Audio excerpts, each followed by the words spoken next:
After my dad died, my husband gave my $2 million inheritance to his mom without asking me. Those words still taste like metal in my mouth. The first time I said them out loud, it felt like I was accusing someone of a crime, and the second time it felt like admitting I had been naive for years. I remember the stack of papers sitting on the kitchen table, the slightest curl at the corner where my father had signed something in blue ink months earlier. I remember thinking that no one would dare touch those pages. Not Jack, not his mother, not anyone. I was wrong. I'm Kelly. I grew up in a house where dishes were cleaned at the sink and dinner conversations ended with laughter. My parents were doctors, not flashy, but secure. I studied pharmacy, worked long hours, and when Jack and I met at a warehouse supply meeting, he had that easy smile and the way he listened that made me feel seen. He proposed in a small restaurant. My father raised his glass and said, "Take care of my girl," and he handed us the keys to a New York condo as a wedding present, old-fashioned and generous in the way my father always was. That condo felt like the future my father had imagined for me. Stability, safety, someone to share the quiet with. At first, everything seemed to line up. Jack kept saying we were a team, and for a while, he meant it. Then the small things started to creep in, the little avalanches that tell you who people are. His mother came to visit for Mother's Day and handed me a scarf that was clearly a last-minute choice. "It was on sale," she said, smiling at Jack. The look on his face made me nauseous, deferential, apologetic, as if pleasing her was a scoreboard he had to win. She made offhand comments in front of my father about houses and silverware and what proper people should wear. My father laughed it off. I forced a laugh too, and said nothing. I didn't want to be that bride who complained about her in-law. I thought loyalty would bring balance. Inside our home, the scale began to tip. I got up early, commuted, handled inventory questions at work, then came home and cooked, cleaned, and managed Jack's receipts and calendar. He had a steady job in the food industry. His paycheck paid for dinners out and the occasional extravagant present his mother needed. He would roll his eyes at the sink and call it a joke when I asked for help. "You had a long day," he'd say. "I just need to unwind." Underneath the jokes was a pattern.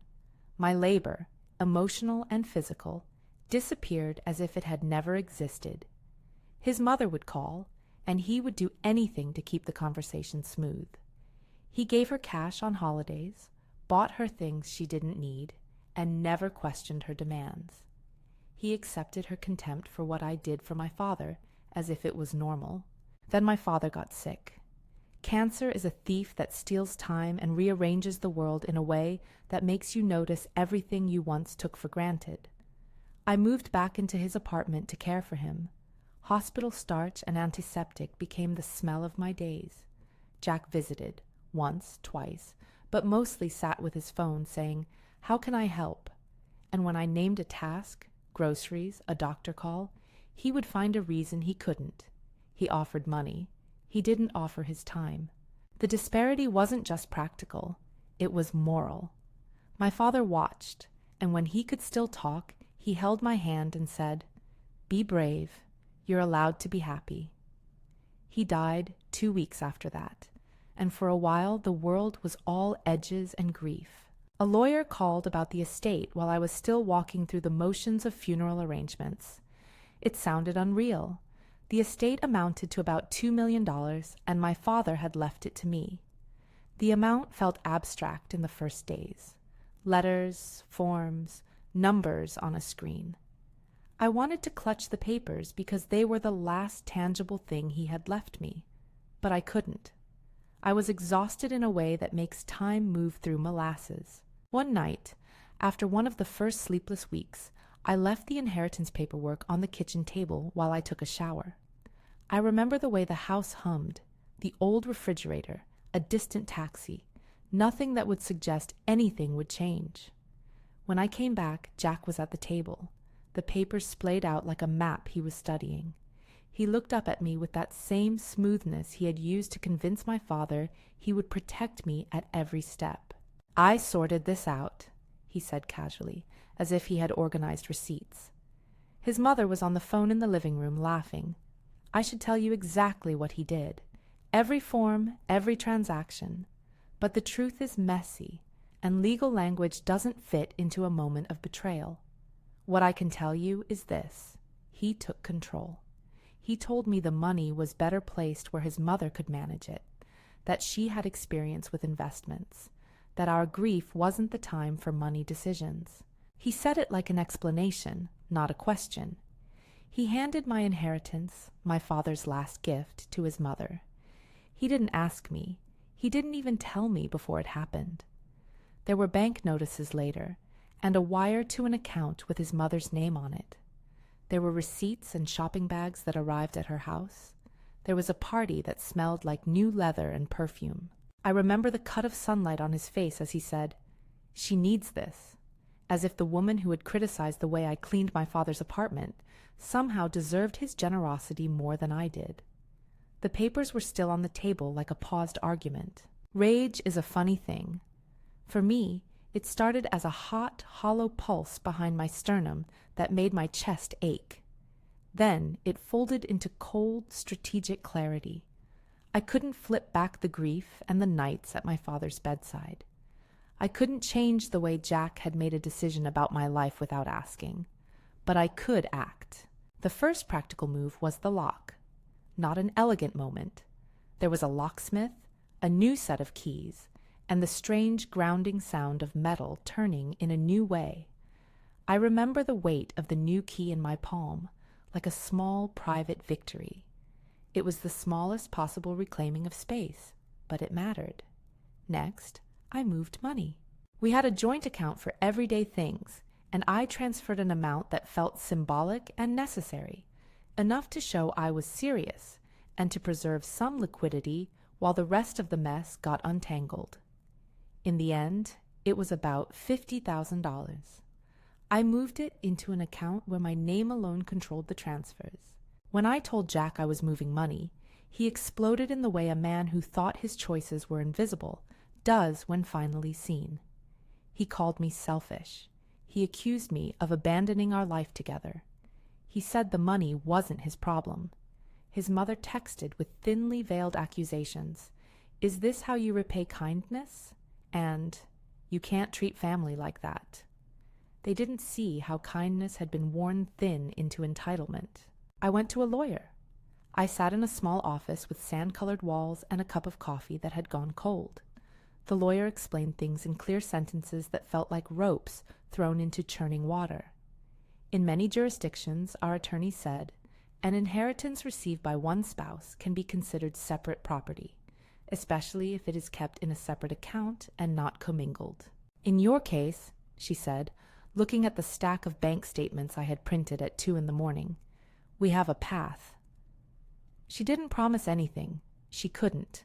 But she explained how a combination of tracing funds and demonstrating that the $2 million was intended for me could give us leverage.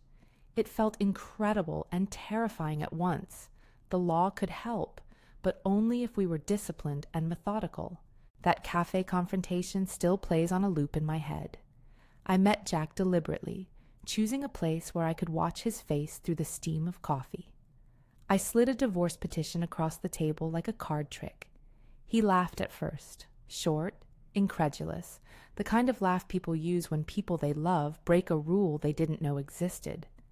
Then his face crumpled. He started pleading, "We can fix this. I can talk to Mom. She didn't mean—" He kept looking at me for permission to reshape the moment. There was no permission to give. "You gave away my father's last gift," I said. "You gave away the thing that kept me whole after he left." I kept my voice steady, because the last thing I wanted was to become a version of myself that he could dismiss.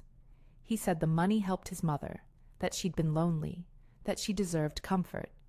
It was all rehearsed entitlement. There were more phone calls. There were nights that blurred into days where I called the executor's office, demanded copies of every transaction, and printed records until my printer ran out of ink. I didn't sleep so much as stay awake with purpose. The paperwork lay across the kitchen table again and again. My father's signature, the probate forms, the letters from banks with timestamps like accusations. When the records showed a wire out of the estate account to an external account connected to Jack's mother, the facts lined up around the feeling I'd been carrying. It looked like a deliberate, immediate transfer that bypassed me. Our lawyer said it was significant that the transfer occurred while I was still in the probate process and still grieving. It doesn't make it illegitimate by default, she said without sugarcoating, but it gives us a route to argue that these funds were never intended to be redirected. If we can trace them and show they were intended for you, it strengthens your claim. We filed for divorce. My hands shook as I signed. Filing felt like stepping into a room where every wall was glass. Everyone could see that something had broken. Jack's reaction outside the courthouse was panic layered with resentment. He said he had only tried to help his mother. His mother posted photos on social media of a dinner with friends and new shoes, as if nothing at all had happened. Court is not a storybook. There were depositions. There were days when the process slowed to a maddening crawl. But in hearings, the lawyer was clear. The $2 million was the central object of dispute because it revealed the deeper truth of our marriage, who thought of money as power and who thought of it as a promise. Our attorney argued that because the inheritance was identified to me in my father's will, and because I had taken steps to keep estate funds separate, they should be considered separate property. She also argued they had been improperly diverted, and that some funds were traceable back into purchases connected to Jack's mother. The judge in our hearing didn't deliver a moral verdict about our marriage. She dealt with facts and with accounting. In the end, the court recognized that a substantial portion of the estate was intended for me and could be protected. It wasn't a clean, dramatic, return everything moment. That's not how these things happen. But there was a recognition that my father's gift couldn't be simply rebranded as a family expense by other people. The settlement preserved the majority of what remained of the $2 million as my separate property. It also required accounting for some of the money spent and allowed for partial reimbursement through marital asset adjustments. The judge's decision was, in plain terms, the legal pivot I needed. Our lawyer told me it hinged on documentation and timing.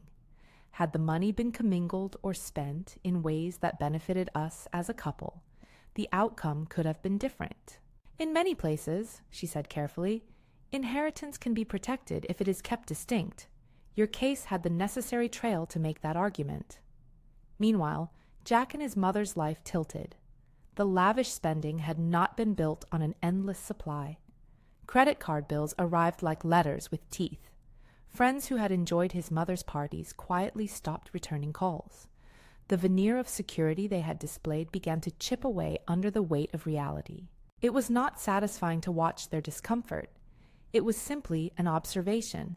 Entitlement met limits. There were hard choices to make. I sold the condo Jack and I had shared. Keeping it felt like preserving the wrong memories in the wrong place. My father had a small apartment with a view of a courtyard where his potted plants still leaned toward the light. I moved in there because it felt like an honest way to honor him. It was modest. It had no chandelier, but it had the music of old floorboards and sunlight in the morning. I kept working at the pharmacy. I started thinking about what it meant to live on my own terms, to pay the bills, to decide what I valued, to cook what I wanted, to let the house be a place of calm rather than the scene of a scandal. People ask me if I forgave Jack. Forgiveness was not a single moment. At first, there was a perfect hot fury that needed to be expressed. Later, there was recognition that he had his own flaws, fear, a readiness to defer to his mother, an inability to prioritize care over obligation. He wasn't a cartoon villain. He was a man who made choices that hurt the woman he was supposed to love. I accepted what he had been and walked away because I had to protect the life my father had imagined for me and the boundaries I needed to feel safe. There are practical lessons tucked into this story, but I'm not here to give a lecture. The point is simpler. Money reveals character. My father's estate did not change that rule. It clarified it. The $2 million did not make my life perfect. It did allow me options, and it allowed me to step out of a relationship where promises were performative rather than real. The money saved me from a situation that could have left me legally vulnerable and emotionally hollow. More importantly, it taught me about boundaries, how to guard them, how to enforce them, and why we must name what is ours. If any of this resonates, if you've ever watched someone you love treat your life like a ledger, leave a comment and tell me your story. We don't have to be alone in these things.